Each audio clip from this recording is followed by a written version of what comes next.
Guys, welcome back to another video. This week for week 2 of the NFL season, we're just going to go through these games, through these matchups, and see if anything stands out. I'm going to predict who wins these games. Last week, for the 16 games that we had in week 1, I predicted 10 winners. You can go back to that video.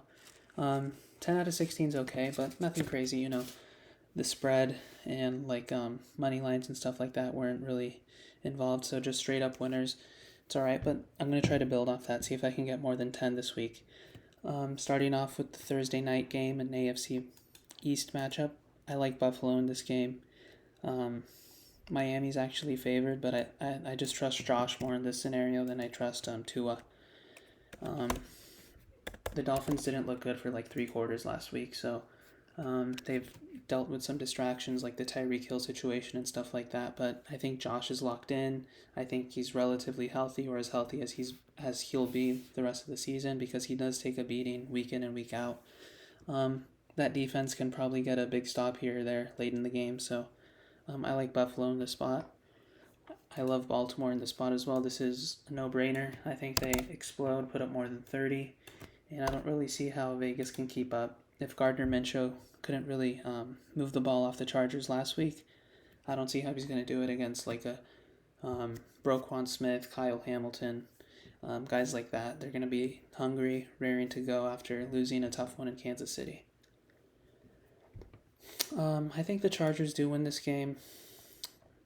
Unfortunately, not that they're an unbelievable team, but I just think that the Carolina Panthers are so bad that it's going to be hard not to win this game if you're the Chargers. So as long as they keep the ball on the ground like they did last week, a lot of running, a lot of carries for J.K. Dobbins and Gus Edwards, I think they're going to be fine. Herbert just won't make the big mistake. He's pretty smart with the football, make 1 or 2 big throws here or there, and they'll win that game. I think Dallas is a far superior team to New Orleans. I think New Orleans just looked good last week because of playing against Carolina. A lot of teams are going to look good against Carolina this year, and Dallas is in fact exceptional. Not just against anyone you put across the field. They're going to go out there and play their brand of football. Dak Prescott's a really, really great regular season quarterback. He feasts in these scenarios at home. Against a subpar opponent. CeeDee Lamb's going to get involved this week. Brandon Cooks made some big plays as well. So I really like Dallas in this spot. Micah Parsons and that defense is going to have a field day off of Derek Carr, probably force a couple turnovers, and they'll win the game. Detroit and Tampa Bay is interesting because I'm not a huge believer in Tampa Bay. They obviously looked great last week, but I think they take advantage of a really bad division, and I can't fault them for that because they get to play 6 games in that division. Should be a little bit better this year, but even then, they're not great. Detroit, on the other hand, is great. They're deep. They're really well coached. In a dome, at home, offensive line, running game, Montgomery, Jahmyr Gibbs, Jared Goff is going to find a way to get the ball into the hands of his playmakers. They don't have a ton of depth at wide receiver, but I think they're more than good enough to win this game. Green Bay and Indianapolis. I think Indianapolis might be favored in Vegas right now because of the absence of Jordan Love, but I'm still going to go with Green Bay here. I think Matt LaFleur is a really bright coach. And I kind of like their defense. Didn't look great against Philadelphia last week, but at home, a little bit more time to rest after their Brazil trip.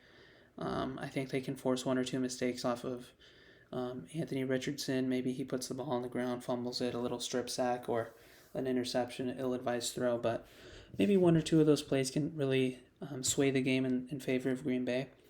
And that's what I think is going to happen. No, it'll be close. A 1-possession game late. Maybe by a field goal, Green Bay. I'm not sure who needs this game more, if it's Jacksonville or Cleveland. They both lost in pretty brutal fashion in week 1. I'm going to go with Cleveland just because I love their defense so much. They're going to have the chance to get off the field much more this week than they did last week, because playing the Cowboys is tough. But Jacksonville really disappointed me late last week. They had the game won. They were about to go up 2 scores, but fumbled as they were going into the end zone, and Miami never looked back after that. So Trevor Lawrence made a couple big throws, but I'm still waiting for him to take that next big step. At some point, the blame will fall on him, but I'm not there yet. I'm not willing to blame him. I'm still going to look at Doug Peterson, look at the guys around him to see what can be improved on in that respect. But yeah, I think Cleveland wins a close one, and they get a big win on the road. San Francisco, Minnesota. Minnesota's defense is probably not good enough to cope with San Francisco.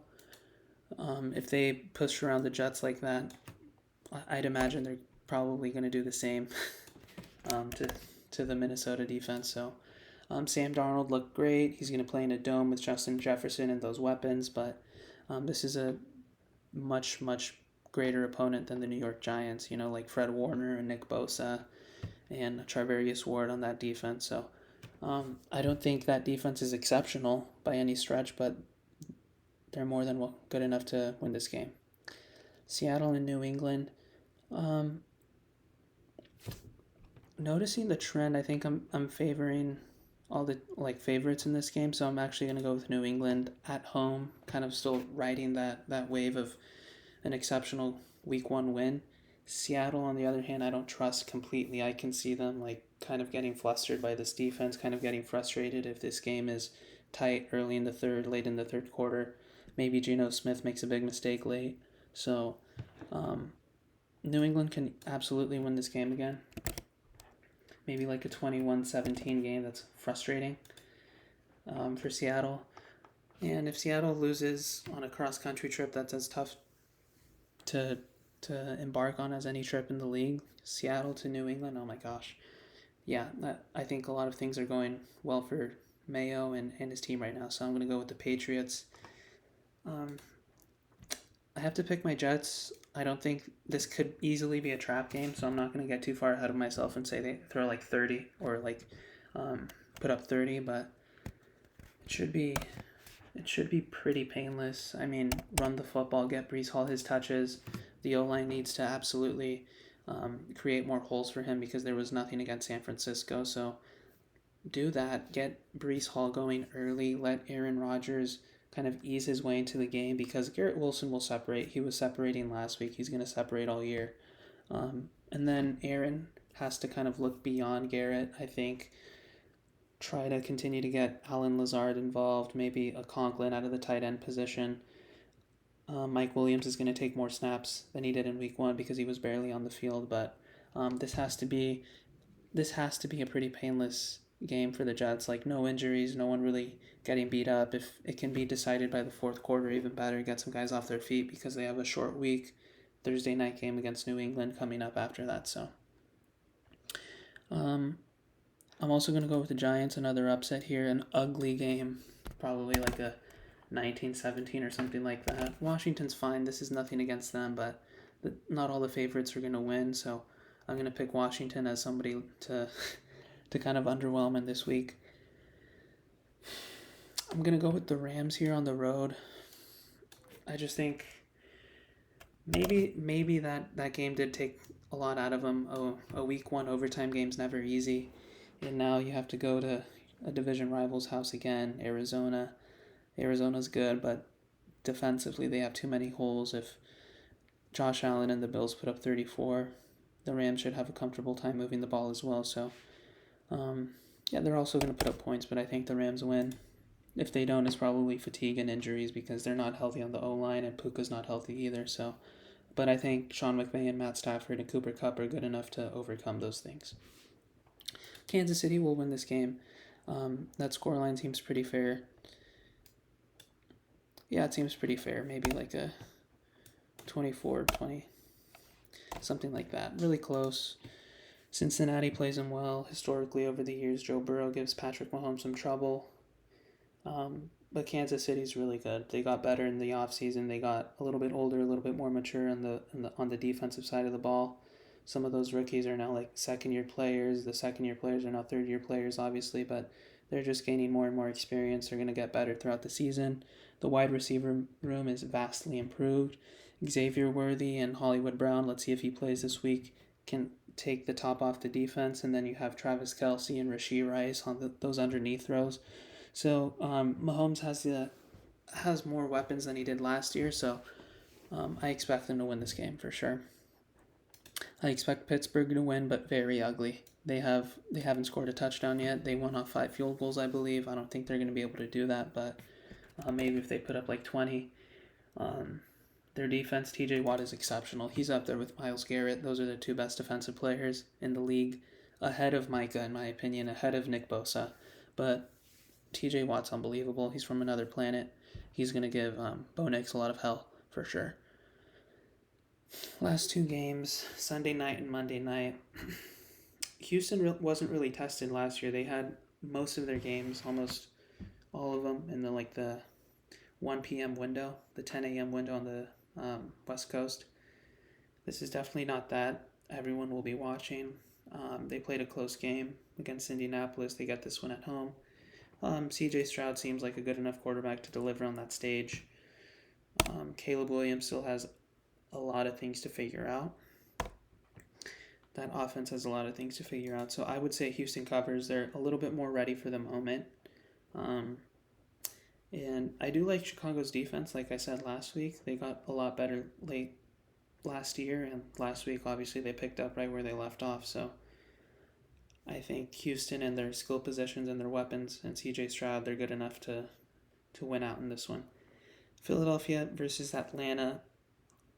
Philadelphia is probably going to be favored at home here, but yeah, they're probably going to win. I mean, Atlanta was just a mess. They were an absolute mess. Like, Bijan Robinson got so many touches, rightfully so, but behind that O-line, he was fine. His yardage was fine, but Kirk Cousins looked old. He looked a little rigid. He was also kind of like learning the offense, I presume. But yeah, I think this isn't a good spot for Atlanta. Raheem Morris is going to have to coach these guys up.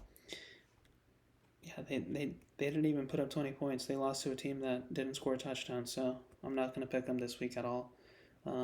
Maybe they put up 21 or something like that. Philadelphia wins easy. Yeah, I'm pretty confident in these picks. 1 or 2 upsets like there is every week, but yeah, as always, let me know if there's something you think I got egregiously wrong, and only time will tell, obviously, but we won't have to wait long. Week 2 is upon us, and let's see what happens.